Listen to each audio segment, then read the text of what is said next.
Bacaan dari Kisah Para Rasul.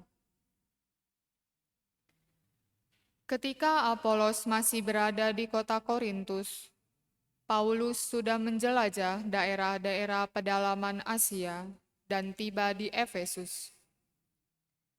Di situ didapatinya beberapa murid, katanya kepada mereka, "Sudahkah kamu menerima Roh Kudus ketika kamu menjadi percaya?" Akan tetapi mereka menjawab dia, "Belum. Bahkan kami belum pernah mendengar bahwa ada Roh Kudus." Lalu kata Paulus kepada mereka, "Kalau begitu, dengan baptis manakah kamu telah dibaptis?" Jawab mereka, "Dengan baptisan Yohanes." Kata Paulus, "Baptisan Yohanes adalah baptisan tobat."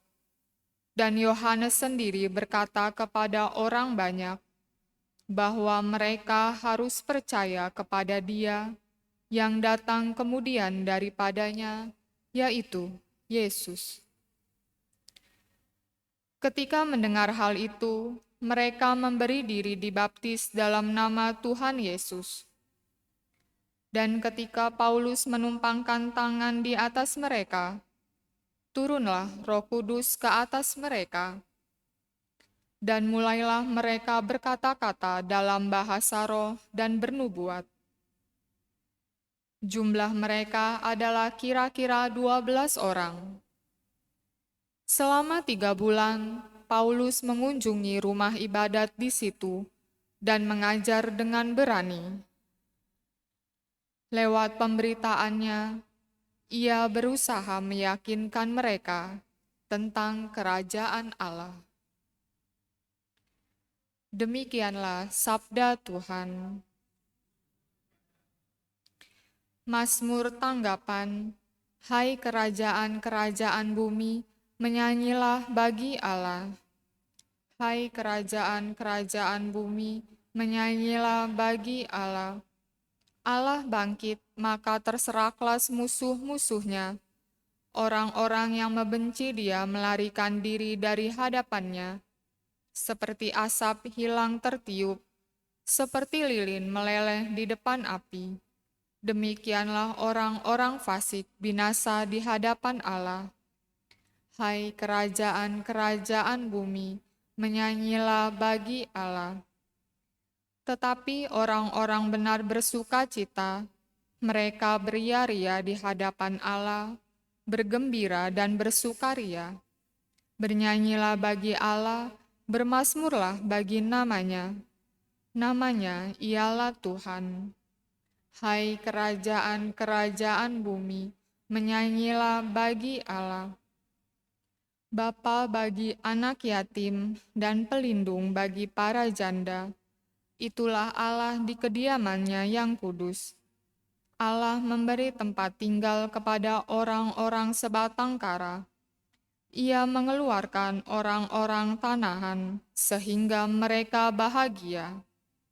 Hai kerajaan-kerajaan bumi, menyanyilah bagi Allah.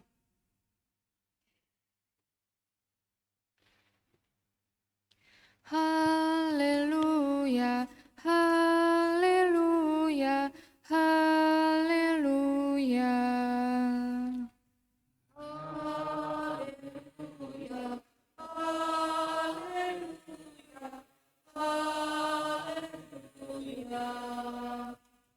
Kalau kamu dibangkitkan bersama dengan Kristus, carilah perkara yang di atas, di mana Kristus ada, duduk di sebelah kanan Allah. Haleluya.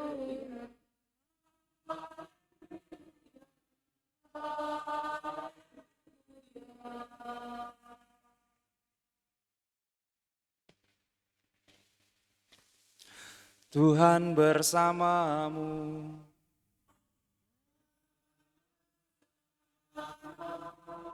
Inilah Injil suci menurut Yohanes. Dimuliakanlah Tuhan.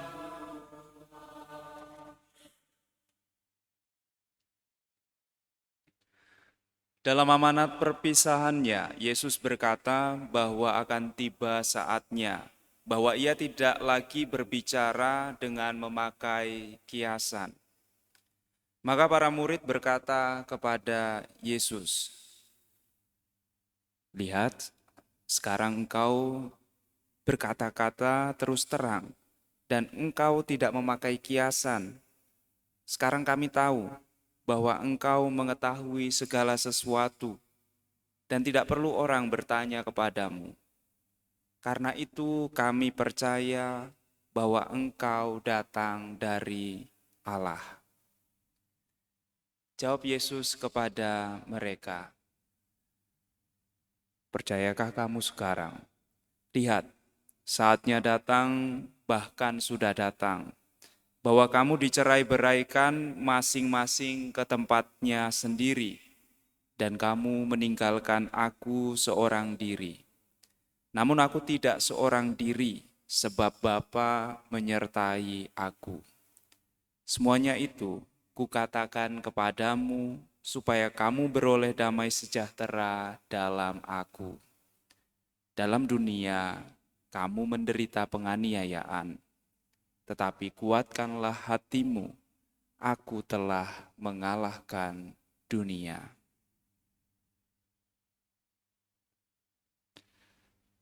Demikianlah sabda Tuhan. Terpujilah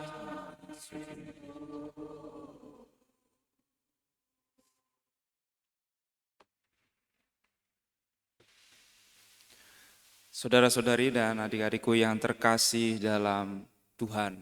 Hari ini Tuhan Yesus mengatakan dengan terus terang. Dengan terus terang, maka apa yang dikatakan dalam Injil Yohanes bukan lagi sebuah perumpamaan, bukan sebuah kiasan.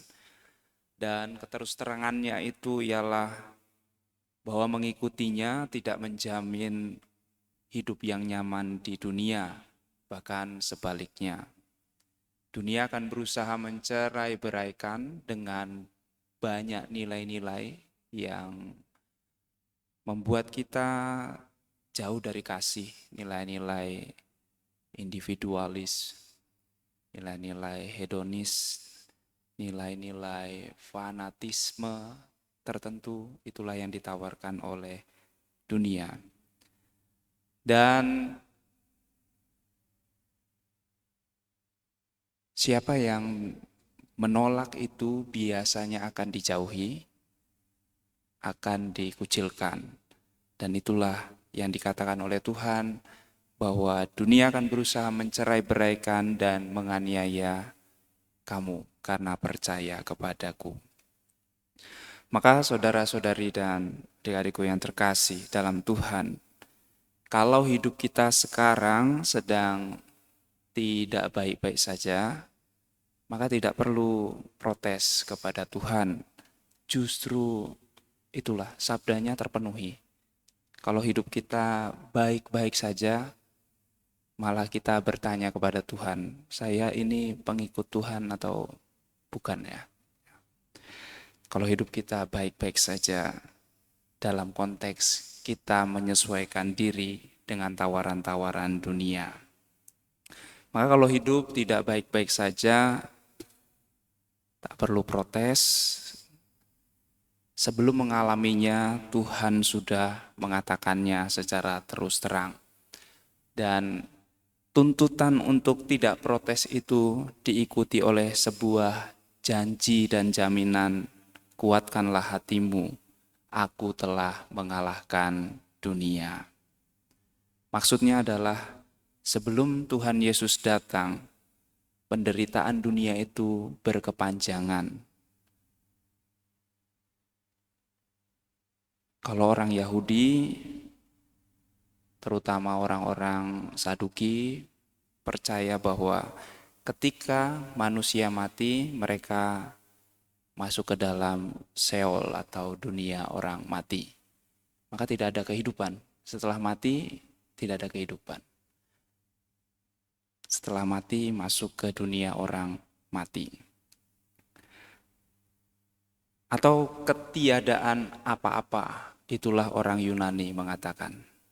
Maka ketika Yesus datang dan ia telah mengalahkan dunia, artinya penderitaan di dunia akan selesai. Karena Yesus, dunia tidak bisa menahan kita untuk kembali kepada Allah, memiliki kebahagiaan kekal. Dan ini diungkapkan dengan terus terang bahwa aku datang dari Allah. Dan dalam bacaan yang pertama kita bisa melihat bagaimana Santo Paulus menunjukkan karya Allah. Setiap orang yang percaya dalam nama Yesus dikaruniai Roh Kudus dan diberikan kekuatan untuk berkata-kata dalam bahasa roh dan bernubuat. Ada dua makna berkata-kata dalam bahasa roh. Yang pertama dalam arti secara teologis disebut sebagai glosolalia, yaitu orang bisa menyampaikan Injil dalam bahasa Aram itu, tetapi dimengerti oleh kita sampai saat ini. Itu pasti karya Roh Kudus. Lalu yang kedua, memang rahasia ilahi disebut sebagai xenolalia, di mana orang berkata-kata dengan bahasa yang tidak diketahui sama sekali, tetapi orang lain bisa memahaminya. Ada dua makna itu. Dan semoga kita pun juga memiliki kekuatan dalam Tuhan, memiliki karunia Roh Kudus itu, sehingga apa yang keluar dari mulut kita dipahami oleh orang lain. Itulah bahasa yang senantiasa Tuhan berikan kepada kita. Semoga Tuhan memberkati kita.